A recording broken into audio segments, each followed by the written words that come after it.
Hey there, guitar lovers. Welcome back to the channel, where we dive into the world of extraordinary talents.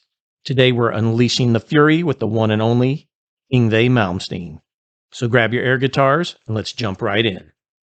Yngwie burst onto the music scene like a fiery comet in the 1980s, revolutionizing the way we perceive guitar playing forever. With lightning fast fingers and a signature neoclassical style, he took the world by storm and redefined what it means to shred. Yngwie Malmsteen was born in Stockholm, Sweden on June 30th, 1963. As a young boy, Yngwie originally had no interest in music, but that all changed on September 18th, 1970, when he saw a TV special on the late Jimi Hendrix. 7-year-old Yngwie watched in awe as Hendrix blasted the audience with feedback and sacrificed his guitar in flames at the Monterey Pop Festival. The day Jimi Hendrix died was the day guitar playing Yngwie was born. At age 10, Malmsteen created his first band, Track on Earth, consisting of himself and a friend playing the drums. As a teenager, he was heavily influenced by classical music, particularly violinist-composer Niccolo Paganini, as well as Johann Sebastian Bach. During this time, he also discovered the most important guitar influence, Ritchie Blackmore. He has said that while Hendrix drew him to the guitar, he did not influence his playing style. In early 1982, Mike Varney of Shrapnel Records heard a demo tape of Malmsteen's playing from the 1978 demo titled Powerhouse. He brought Malmsteen to the United States. He joined the band Steeler and played on its 1983 self-titled album. He then appeared with Graham Bonnet in Alcatraz on the 1983 album No Parole from Rock and Roll and the 1984 live album Live Sentence. Bonnet and Malmsteen clashed about who was the front man and had a fight during a show. Malmsteen was fired on the spot and was replaced by Steve Vai. Yngwie is not your average guitarist. He's a shred virtuoso, known for his impeccable speed, neoclassical influences, and a deep appreciation for Baroque music.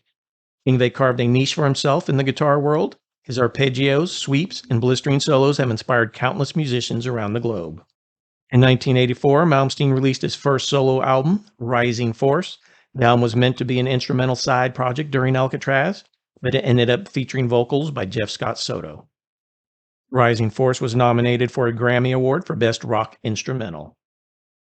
Yngwie J. Malmsteen's Rising Force, as the band became known, released Marching Out in 1985.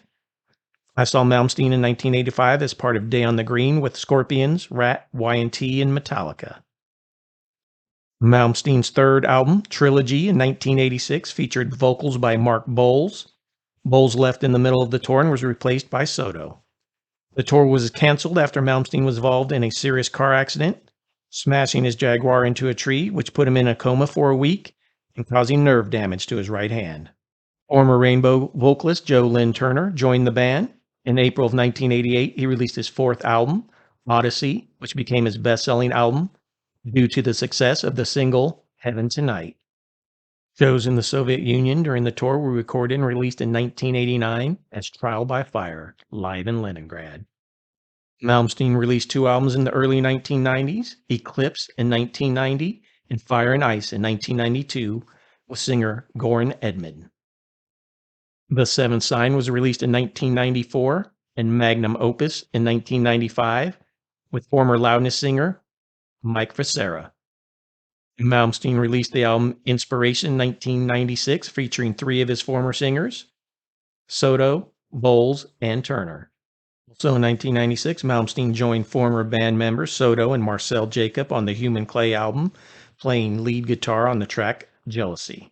In the same year, Malmsteen recorded guitar solos for two different Deep Purple tribute albums, playing Smoke on the Water and Black Knight. Malmsteen also recorded the tracks Enigma Suite and All Opposable Thumbs with his former bandmates, Jens and Anders Johansson, on their album Sonic Winter. Facing the Animal in 1997 featured Mats Levin on vocals and Cozy Powell on drums, followed by a live record, Double Live. In 1999, Alchemy was released featuring Mark Bowles again on vocals. In 2000, he signed a contract with U.S. record label Spitfire and released his 1990s catalog in the U.S. for the first time, including what he regards as his masterpiece, Concerto Suite for Electric Guitar and Orchestra, recorded with the Czech Philharmonic in Prague. After the release of War to End All Wars in 2000, singer Mark Bowles left the band. He was replaced by former Rainbow vocalist Doogie White. In 2003, Malmsteen joined Joe Satriani and Steve Vai as part of the G3 tour. Malmsteen made guest appearances on keyboardist Derek Sherinian's album Black Utopia in 2003 and Blood of the Snake in 2006. In 2005, Unleash the Fury was released through Spitfire Records. The release was followed by a DVD release of Concerto Suite for Electric Guitar and Orchestra in E-flat minor, Opus 1, with the New Japan Philharmonic Live. In 2007, in the Xbox 360 version of Guitar Hero 2, players can receive the Yngwie Malmsteen Award by hitting 1,000 or more notes in succession. February of 2008, singer Tim Ripper Owens replaced White. The album Perpetual Flame was released in October of 2008. On March 10, 2009, Malmsteen's label Rising Force released Angels of Love, an all-instrumental album which features acoustic arrangements of some of his best-known ballads. On November 23, 2010, Relentless was released, the second album to feature Ripper Owens on vocals. On December 5, 2012, Malmsteen released the album Spellbound. 2013 saw the release of Yngwie's official autobiography, Relentless. On June 12, 2014, Malmsteen kicked off his Guitar Gods 2014 tour alongside guitarist Ron Bumblefoot Thal and Gary Hoey. In 2016, Malmsteen was part of the Generation Axe tour with Vai, Wild, Betancourt, and Abbasi. I saw the Generation Axe tour in 2018. It was incredible. In 2018, it was announced that Malmsteen had signed with Mascot Records. In 2019, Malmsteen released Blue Lightning, featuring mainly blues rock covers.